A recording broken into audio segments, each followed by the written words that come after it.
Hi, this is Ali from ALTA. This is video 3 of 3 for assembly and instructions on how to use the rack. We're going to do one basket as a sample, but it depends how many baskets you got. You just repeat this process. Take the basket. You should have a sample one with the strap, but the way we do the strap is flip it so the logo is upside down. The tab is pointing down. Start with either right or left furthest hole, come up until the holes are done. Go through, weave back up,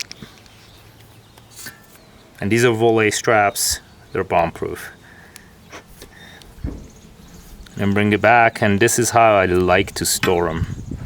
They don't have to be stored this way, this is just more aesthetics. They're not gonna fall out if they're just hanging. Finally, take your knob and place it there, but don't go through. You just want it to be right before it's flush from the inside, so the knob is not coming through. On the gusset side, flip this over so the gusset is facing away from the vehicle, and slide the basket onto your top beam. And repeat this process, and you want about 6 inches separation. Once you've done that, take your tie downs, the bolt-on tie downs, or you have retractable straps, same thing, and get these on. Go to the end and then come back one turn. So you want these to be free play. These are countersunk, so they're not gonna come out. The way to take the basket, the outer basket can go all the way against the tie down that way. These tie downs is for stabilization when you're off-roading and floating tables and other features that are coming out. You do not need to tie down the rack when you're using it in everyday use on the road. At this point, it's a good place to show how we can load these bikes. So if you're doing a single bike, always center load. I like to lower the rack for ease of use. And you press that lever forward just enough, and then you pull back on the main vertical beam until this is about head height. I unstrap the top strap, grab the bike, and as you can notice, I do not have straps on the lower bar yet, because it's better to put the straps on a lower bar after you put the bikes on, so you know where the bike is going to rest. So we're going to pop a wheelie, grab the handlebar, grab the body of the rack, pick it up, and just place it into the basket.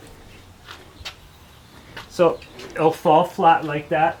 At this point, I know where my lower wheel is going to be, so I'm going to take the strap with the logo facing me. I'm on the other side of the rack with the tab also facing bending towards me. Get it close to where the wheel is first. Get it through all the way. Lift the wheel. Come through. And just weave it the same way you did the top.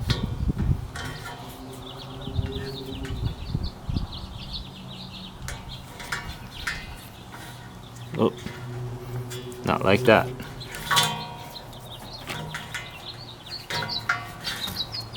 And then let the wheel fall. To strap the top,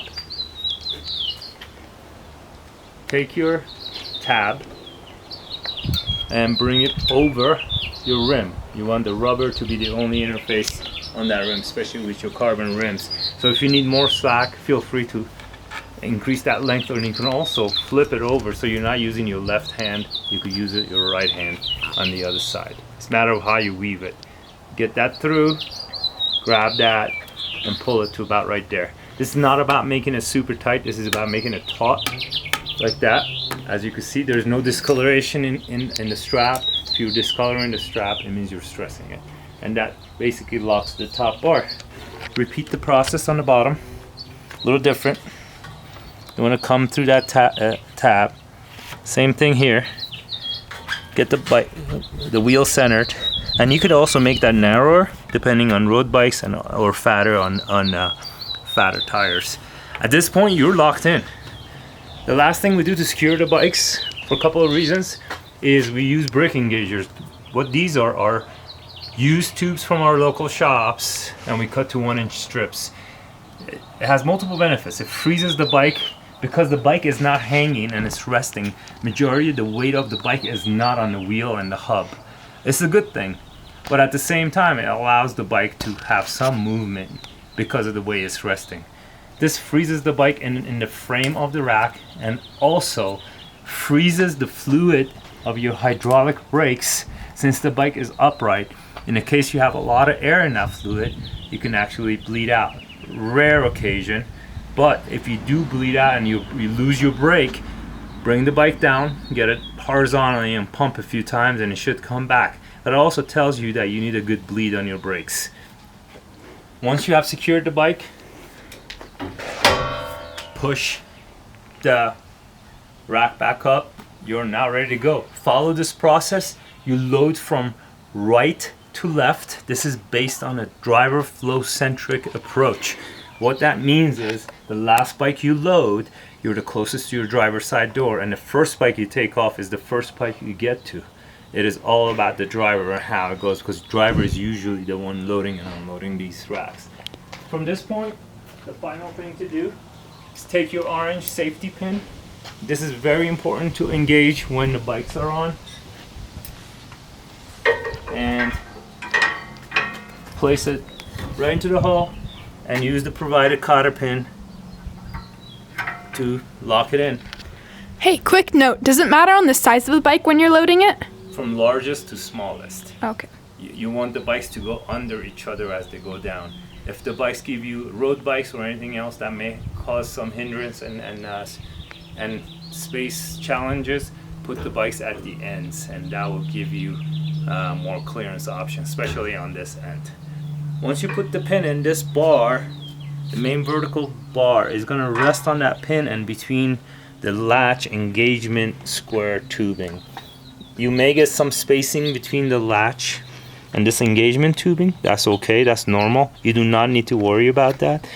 As long as you have the pin in when you're operating, you're good to go. If you want to bring this in again, undo these nuts, unscrew these bolts, re-loosen these bolts, push it back in until it's flush again, and relock, and follow the process from first video.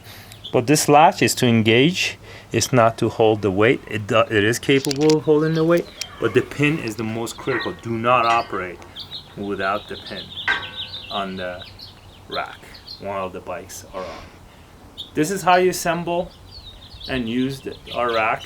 If you have any questions, you can give us a call or a text or email or a direct message on any of our social media platforms. We'd love to hear from you, and we ask you to please send us pictures and leave us a review when you feel like you've used the product enough to have some good input. We want to hear from you because we use your inputs and reviews to better our product every chance we can, and we're going to be always built in the USA and proud of it.